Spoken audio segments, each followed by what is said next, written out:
Inherent. Inherent. Inherent. Let's talk about the word inherent.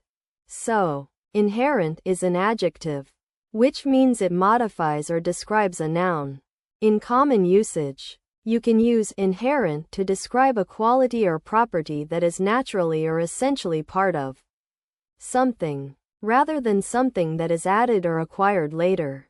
For example, you could say that kindness is inherent in someone's nature, meaning that they have it from the start and it's not just something they've learned or developed over time. It's also often used to describe flaws or weaknesses, like a tendency to be late might be inherent in someone's personality.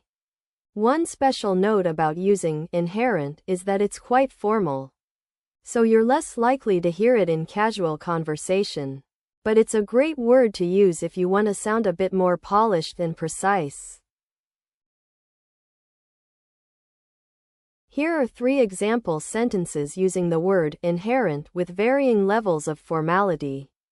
The concept of equality in our society has some inherent flaws that need to be addressed, such as unequal access to education and job opportunities. In this formal usage, the word inherent is used to describe a characteristic or quality that is deeply rooted within something, highlighting the critical aspect of social inequality that needs attention. For example, during a town hall meeting where community members are discussing ways to address the disparity in educational resources, someone might say, "I think our current system has an inherent bias towards students from affluent backgrounds. In my opinion, there's no way around it. Smartphones have some inherent distractions that make it hard for people to focus on work or important conversations." In a casual conversation usage, the word inherent is used to describe a characteristic or quality that is naturally present within something, often highlighting the flaws or limitations of a particular thing. For instance, while chatting with friends at lunch about how they always seem to be scrolling mindlessly through their feeds during class, someone might joke, "Dude, I think our phones have an inherent power to suck us into endless loops of cat videos." The company's manufacturing process has some inherent environmental risks that need to be mitigated in order to meet our sustainability goals.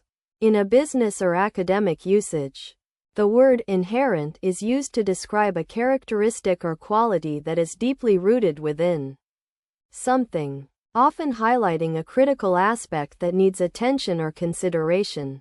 For example, during an executive meeting where company leaders are discussing ways to reduce their carbon footprint, someone might say, "Our manufacturing process has inherent environmental risks due to the type of materials we use and the waste generated, which need to be addressed in order for us to meet our sustainability goals." So, you're trying to understand what something means when we say it's inherent in a particular situation? Well, think of it like this. When we say that a quality or characteristic is inherent in something, we mean that it's naturally part of its makeup, not something that can be easily changed or taken away. It's kind of like the essential nature of something, what makes it what it is.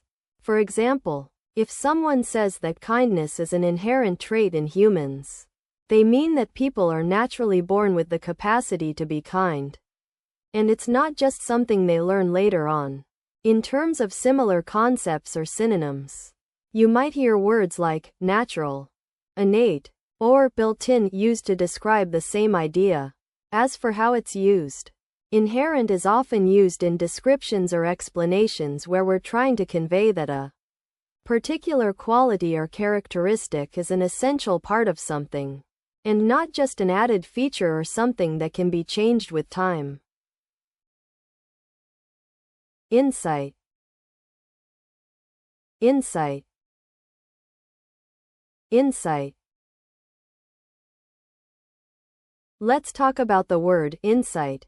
The part of speech for insight is noun. and it refers to a deep or clear understanding of something, often gained through experience or thought. Commonly, people use this word in everyday conversations when they want to describe an interesting or surprising realization they've had, such as, "I gained insight into the behavior of the market after reading that article."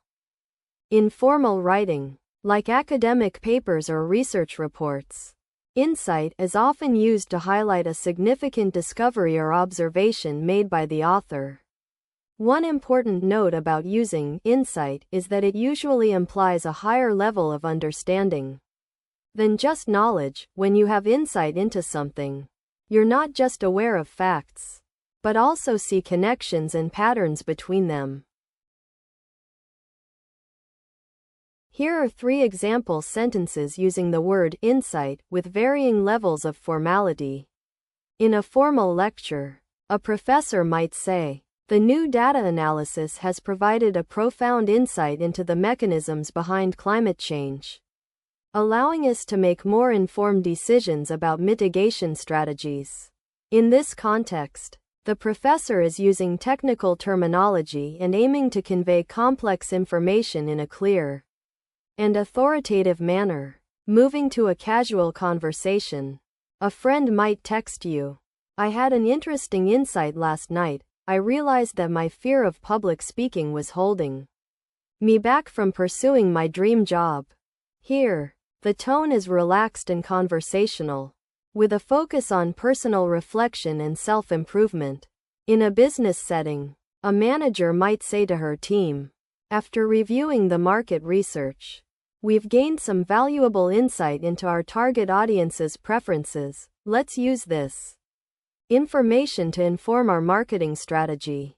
In this context, the goal is to communicate useful knowledge in a concise and practical way, with an eye towards improving business outcomes. So you want to know about insight, right? Well, basically, an insight is a deep understanding or realization of something that maybe wasn't clear before. It's like suddenly seeing the big picture or figuring out how all the pieces fit together. Mainly, it's about having a sudden flash of knowledge or understanding that helps you see things in a new light. This can happen when someone reads or hears something that sparks their thinking and makes them realize they had a different perspective than what they thought before.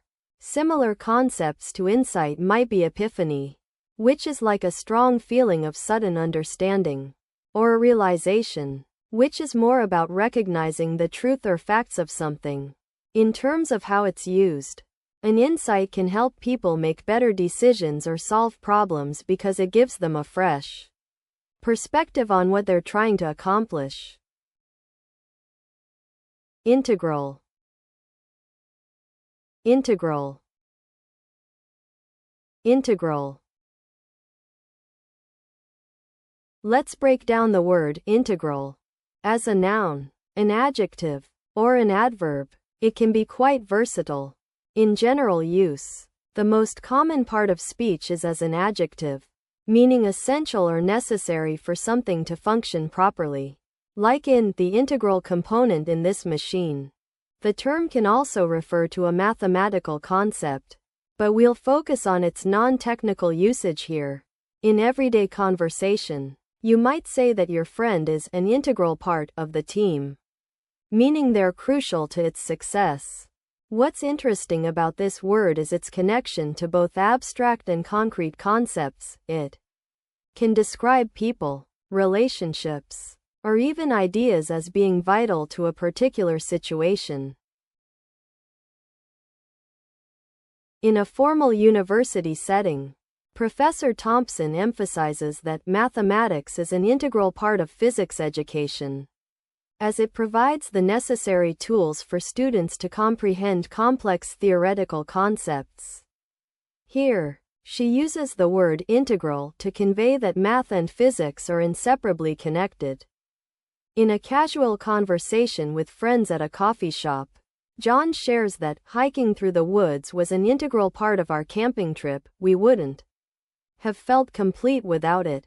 In this context, He employs the word integral to imply that hiking was a crucial aspect of their overall experience. At a business conference, CEO Smith proudly declares that our company's commitment to social responsibility is an integral component of our corporate strategy, driving innovation and employee engagement.